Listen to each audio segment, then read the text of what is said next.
hatchery cavern beneath Storm Peak Citadel had always been a place of noise, heat, and triumph. Torches lined the high stone walls, their flames reflecting against rows of enormous dragon eggs resting in reinforced cradles of iron and obsidian. Every hatching season drew nobles from distant provinces, military officers in polished armor, and scholars eager to record lineage traits. Dragons were not merely creatures in Storm Peak. They were legacy, strategy, dominance made flesh. The color of a hatchling scales could shape political alliances. Crimson meant ferocity. Emerald promised endurance. Sapphire suggested aerial agility. Even smoky gray carried respectable connotations of discipline and control. Expectations were measured before shells ever cracked. That morning, anticipation was especially high. A rare clutch of eggs from a celebrated war mother had been incubating for months, carefully monitored and guarded. The mother herself had once broken a siege single-handedly, her fire turning enemy battlements into rivers of molten ruin. If her offspring inherited even half her strength, Storm Peak supremacy would remain unquestioned for another generation. The first egg trembled shortly after dawn. Hairline fractures spread across its dark-speckled shell. The crowd leaned forward. Trainers adjusted their gloves. A noblewoman whispered a prayer for a crimson blaze. The shell burst open. Gasps of approval echoed as a strong hatchling emerged, scales deep red, already snapping instinctively at the air. A wave of applause followed. "Magnificent!" someone breathed. The hatchling screeched, a fierce, shrill sound, and was quickly guided toward a warming platform. The second egg followed, splitting more slowly. This one revealed emerald scales that shimmered like polished jade. Another satisfied murmur. The third, a burnished bronze. The fourth, midnight black with a silver ridge along its spine. Each arrival reinforced expectation. Each color fit the pattern Storm Peak understood. Then came the fifth egg. It had seemed unremarkable during incubation. Slightly paler perhaps, but nothing alarming. As it began to crack, the crowd watched with practiced excitement. The top half of the shell broke away. Silence followed. The hatchling inside was not crimson, not bronze, not black. It was white, not gleaming silver, not pearl. A stark, colorless white that swallowed torchlight rather than reflecting it boldly. Its scales lacked the rich pigment common to dragonkind. Even its tiny claws appeared translucent. When it opened its eyes, they were not gold or green or burning amber, but a faint pink, almost luminous. For a long moment no one spoke. "A lighting illusion," a nobleman muttered uncertainly. The hatchling pushed itself upright, wobbling slightly, and released a small, questioning chirp. It sounded no weaker than the others, no frilier. Yet the overseer's expression darkened. "Albino," he said flatly. The word carried through the cavern like a verdict. Whispers ignited instantly. "Unstable bloodline. Sunblind, surely. They never survive long." The scholar nearest the cradle adjusted his spectacles nervously. "Albinism is rare among dragons," he offered carefully. "But rarity does not automatically imply defect," the overseer interrupted. "Mark the shell." A red symbol was painted across the broken remains before the hatchling even found its footing. Unease settled over the chamber. The excitement that had filled the air minutes earlier drained away, replaced by discomfort. Nobles shifted in their seats, suddenly less eager to be associated with the clutch. Some rose quietly, whispering excuses about prior engagements. As if the morning had not already been disrupted enough, the sixth egg began to tremble. Cracks spidered across its surface. When it opened, another white hatchling tumbled free. This one blinked slowly, adjusting to the light, pale wings unfolding awkwardly against the stone floor. The scales bore the same colorless tone, its eyes the same translucent pink. A murmur rippled through the crowd. "Two." The overseer's jaw tightened. By the time the seventh and eighth eggs split, revealing two more albino hatchlings, celebration had transformed into open disapproval. For pale dragons now stood, or rather wobbled uncertainly, amid shards of shell and fading torchlight. They were smaller than their vividly colored siblings, but not dramatically so. Their limbs were proportionate, their claws sharp, their movements cautious but steady. Yet perception had already sealed their fate. The Crimson Hatchling had been claimed within minutes by a decorated commander. The Emerald was reserved for an elite training unit. The Bronze and Black were escorted away under proud supervision. The 4 White Hatchlings remained where they were. No one stepped forward. They looked at one another instinctively, small bodies shifting closer together. The smallest of them nudged against a sibling's side, seeking warmth. One let out a soft trill, uncertain, confused. "Remove them," the overseer said at last. "They will not enter primary training rotation." 2 handlers approached reluctantly, using thick gloves as though expecting contamination. The pale hatchlings did not resist when lifted. They did not bite. They did not lash out. They only watched.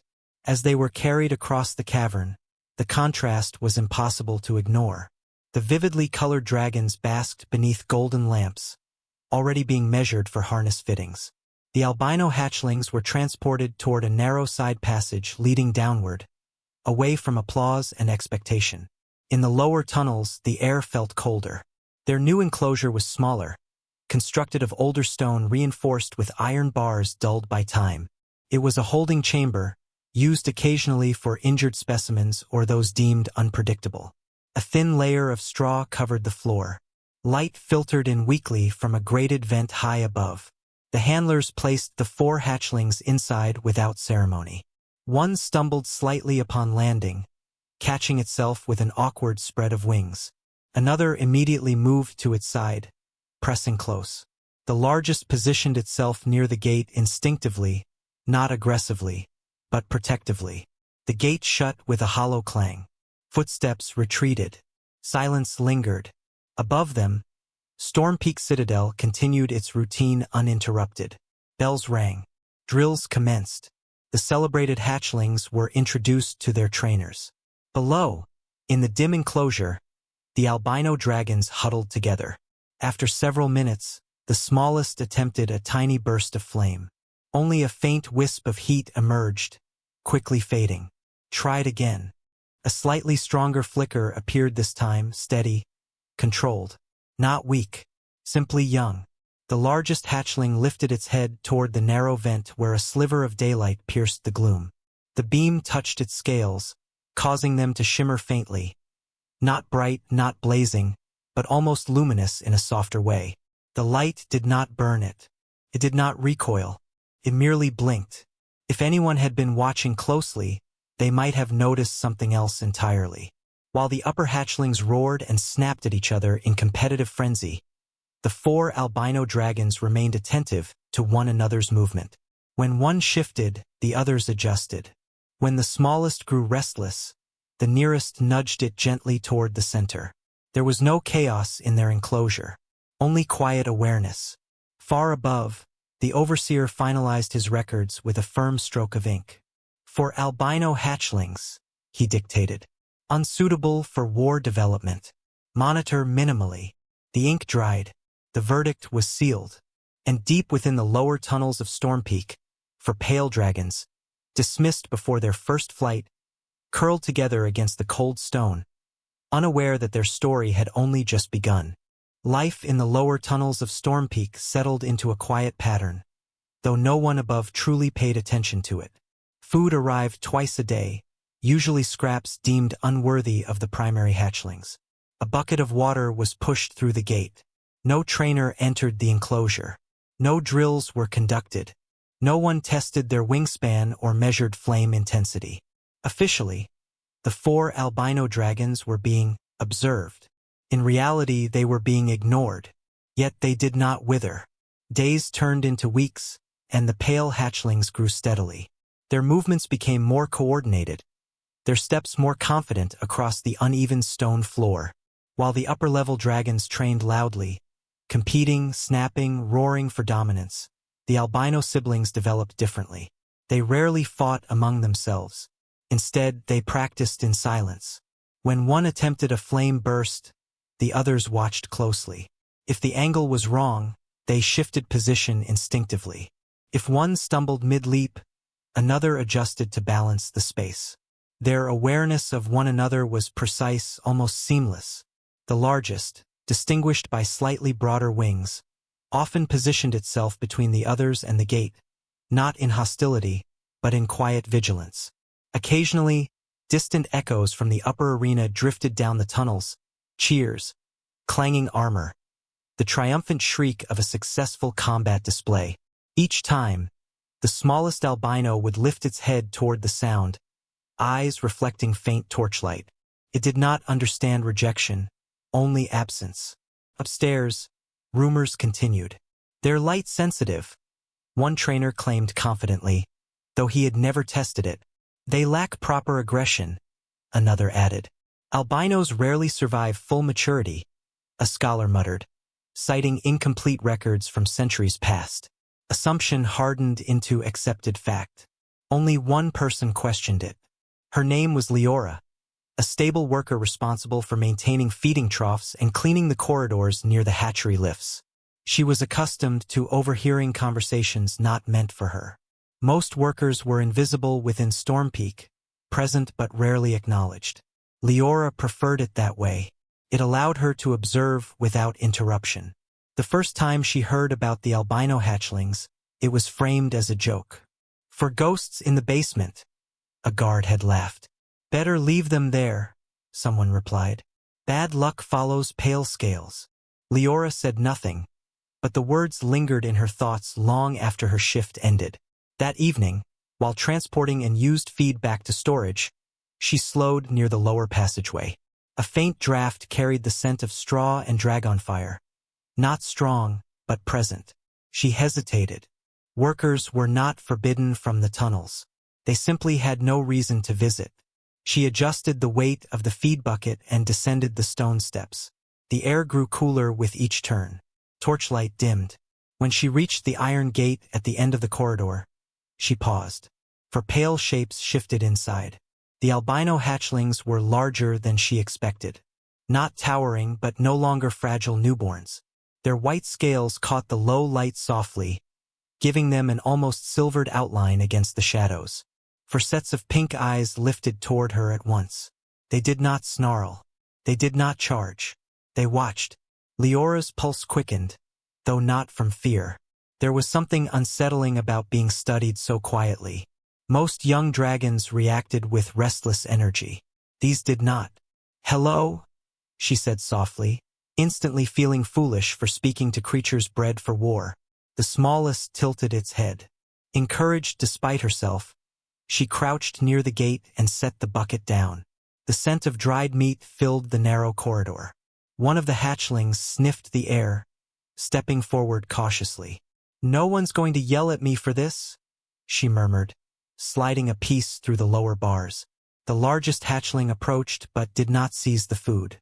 Instead, it nudged the meat gently toward the smallest sibling. Leora blinked. She had spent enough time near dragon broods to know competition was normal. Scrambling, snapping, asserting hierarchy, it was expected. This was different. The smallest accepted the offering with a careful bite. The others waited without protest. "You're not weak," Leora whispered before she could stop herself. The largest stepped closer to the gate. Up close, its scales were not dull at all. They shimmered faintly, almost luminous beneath torchlight. Not the blazing brilliance prized by nobles, but a softer glow, like moonlight reflecting off snow. Slowly, cautiously, Leora extended her fingers through the bars. The hatchling flinched at first, muscles tensing. She froze, giving it space. After a long pause, it leaned forward again. Her fingertips brushed cool, smooth scales. The contact lasted only seconds. But something shifted. The hatchling exhaled, a warm breath rolling across her wrist. Not flame, not threat, simply acknowledgement. Behind it, the other three moved subtly closer. Leora felt her throat tighten unexpectedly. These creatures had been labeled defective before they had even stretched their wings fully. Yet there was nothing broken in what she saw, only restraint. Footsteps echoed faintly from the upper corridor. She withdrew her hand quickly, standing and lifting the empty bucket. "I'll come back," she whispered before retreating up the stairs. Inside the enclosure, the hatchlings remained near the gate long after she left. The next evening, she returned. And the one after that. She never stayed long. She never spoke loudly. Sometimes she brought scraps. Other times she brought nothing at all and simply sat outside the bars while they shifted quietly within. Gradually, their responses changed. When she approached, they moved toward the entrance rather than retreating into shadow. The smallest began practicing controlled bursts of flame near her. Tiny flickers that grew steadier each day. The largest allowed her to touch its scales without hesitation now. Above them, Storm Peak continued dismissing what it refused to examine. Below, something else was forming. Not dominance, not training, but trust. And in the quiet of the lower tunnels, for pale dragons, once turned away by all, were no longer entirely alone. It did not take long for someone to notice the change. At first, it was subtle. A junior handler assigned to inventory checks reported that the albino hatchlings were consuming more food than projected. A maintenance worker mentioned faint scorch marks near the lower tunnel walls, clean, controlled burns rather than wild flares. Then came the day a young crimson dragon refused to enter the tunnel passage during a routine inspection, backing away with an uneasy hiss. "They're agitating the others," one trainer claimed. "They're evolving unpredictably," another suggested. Speculation spread quickly through Storm Peak, feeding on old prejudice. The overseer, irritated by growing whispers, ordered a formal evaluation. "If they are unstable," he declared, "they will be culled. We will not risk corruption within the bloodlines." The word culled echoed down the corridor like a death sentence. Leora heard about the inspection hours before it happened. A stable guard mentioned it casually while polishing a spear. "Shame about the white ones," he said. "Won't last the week." Her hands froze mid-motion. That evening, she ran down the lower steps without caring who saw her. The albino hatchlings sensed her urgency before she reached the gate. All four were already standing, bodies aligned instinctively toward the corridor. Their pink eyes reflected torchlight sharply. "They're coming tomorrow," Leora whispered, breath uneven. "They're going to test you." The largest stepped closer, lowering its head slightly as if urging her to calm. "I don't know what they'll do," she continued, "but you can't panic. Please." The smallest released a faint trill, pressing against its sibling's side. Footsteps echoed above. This time they did not fade away. The inspection party arrived the following morning, 3 senior trainers, 2 armed guards, and the overseer himself. The iron gate screeched open for the first time since the hatchlings had been placed inside. "Observe carefully," the overseer instructed. "Any sign of volatility, we end it." Leora stood off to the side, officially present as a feed assistant. Unofficially, she was the only one whose heart pounded for the 4 pale creatures inside the enclosure. The trainers stepped forward cautiously. The albino hatchlings did not retreat. Instead, they shifted positions. The largest moved slightly ahead. The second largest angled left. The third adjusted right. The smallest remained centered but shielded. It was not random. It was formation. "Interesting," one trainer muttered. A spear tip prodded lightly toward the largest hatchling's shoulder. No snap. No flame burst. Instead, the dragon pivoted smoothly, redirecting the spear aside with controlled precision of its wing. Not aggressive, but firm. The guard stiffened. "Provoke it further," the overseer ordered. One trainer activated a minor fire sigil, sending a sharp spark toward the smallest hatchling. Before it could connect, the third sibling intercepted, releasing a concentrated stream of white-hot flame. Not explosive, not chaotic, but focused enough to vaporize the spark midair without scorching the walls. Silence followed. The trainers exchanged glances. "That wasn't wild," one admitted quietly. The overseer narrowed his eyes. Again. This time, 2 sparks were launched from separate angles. The hatchlings responded instantly. Without sound, without command, they adjusted, one blocking left, one right, the largest stepping forward while the smallest remained protected in the center. Their movements were synchronized, efficient, measured. Leora felt something fierce rise in her chest. "They're not unstable," she said before she could stop herself. The overseer turned sharply. "You will remain silent." But it was too late. Everyone had seen it. These were not broken creatures lashing unpredictably. They were calculating. "Release a combat dummy," the overseer commanded abruptly. A metal construct was rolled into the chamber and activated. It lunged forward with mechanical aggression, blade arms spinning. The albino hatchlings did not scatter. They advanced. The largest leapt first, not recklessly, but drawing the construct's focus. The second swept low, striking at the joint hinges. The third released a narrow flame burst precisely at the exposed control core. The smallest, previously shielded, darted forward at the exact moment the construct destabilized, delivering the final disabling strike. The machine collapsed in pieces, not melted beyond use, not destroyed wildly, neutralized. The chamber fell silent except for the faint hiss of cooling metal. The trainers stared. No shouting, no chaos, no frenzy, only controlled breathing from 4 pale dragons standing over their target. The overseer's expression shifted, not to admiration, but calculation. "They fight like a unit," one trainer said slowly. "They anticipated movement before it happened," another added. Leora stepped forward despite herself. "They protect each other," she said. "They don't compete." The largest hatchling turned its head slightly toward her voice. For the first time since their birth, no one in Storm Peak was calling them defective. The overseer folded his hands behind his back. "Perhaps," he said carefully, "we misjudged their utility." Utility. Even now, value was measured in usefulness. But something had undeniably changed. Above them, through the narrow vent, sunlight filtered down into the chamber. Touched the albino scales once more. They did not burn. They shimmered. And as the inspection party quietly reconsidered their verdict, Storm Peak Citadel faced a truth it had long ignored. Strength did not always roar in bright colors. Sometimes it moved in silence. Together, Storm Peak Citadel did not change overnight.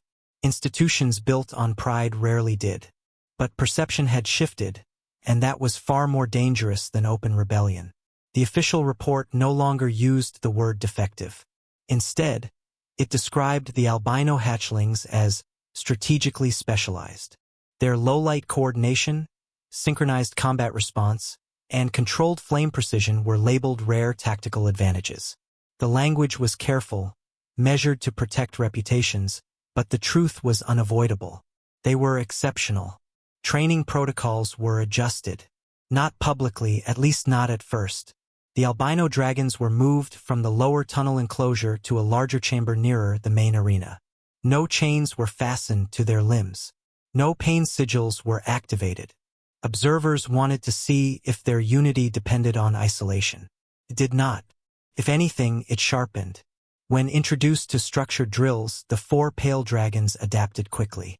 Where other hatchlings competed aggressively for dominance, the albinos moved like a coordinated squad.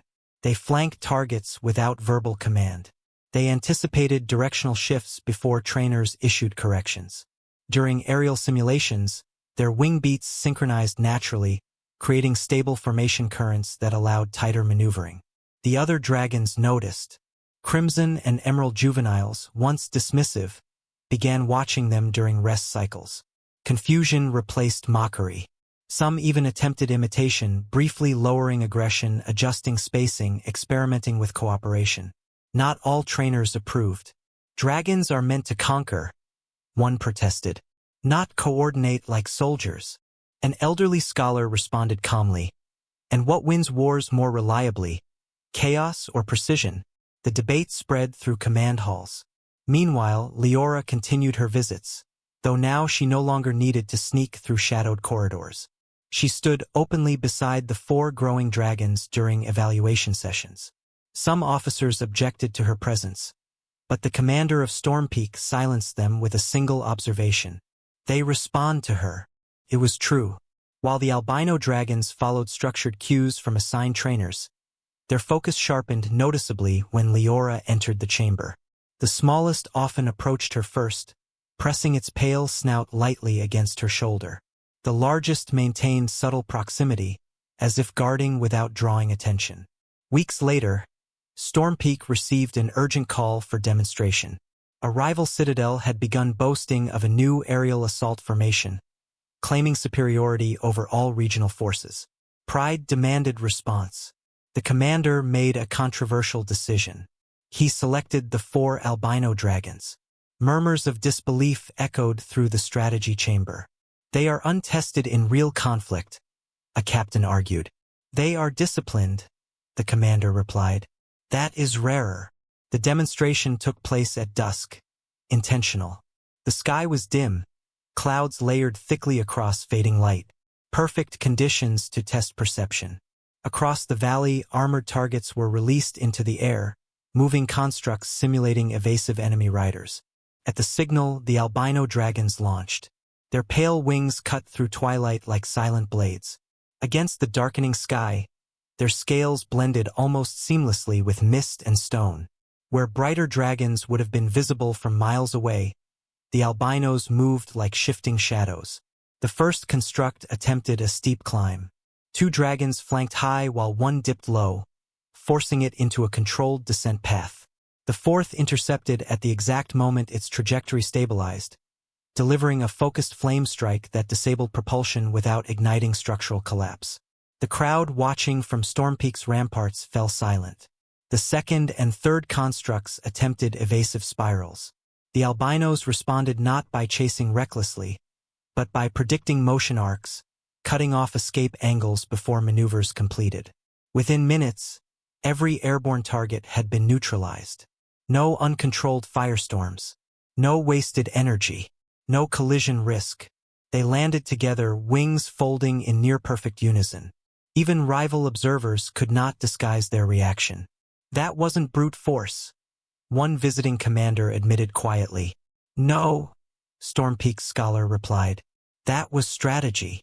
As the pale dragons stood upon the stone platform, dusk light brushing their scales, they did not look cursed. They looked formidable. Back inside the citadel, policy shifted openly now. Hatchling evaluations were revised to include cooperative aptitude. Aggression was no longer the sole measure of potential. Younger trainers were instructed to observe interaction patterns rather than suppress them. Resistance remained, but success was difficult to argue against. One evening, after the demonstration celebrations faded, Leora returned to the quiet of the training chamber. The 4 dragons rested near one another, larger now, wings stretching nearly wall to wall. You showed them, she said softly. The smallest released a low trill.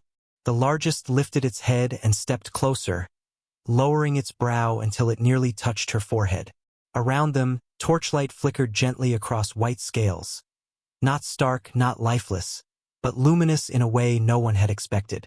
Stormpeak had once measured worth by color, by noise, by spectacle. But the albino hatchlings had rewritten that measure without roaring defiance. They had done it through unity, through restraint, through intelligence. They had not demanded acceptance. They had demonstrated value. And in doing so, they proved something far greater than strength. That being different was not a weakness. It was an advantage waiting to be understood. High above the mountain citadel, night settled fully over stone towers and watchfires. Within the courtyard below, 4 pale dragons stood side by side. Not rejected, not hidden, but recognized. And beside them stood a human girl who had simply chosen to be their friend.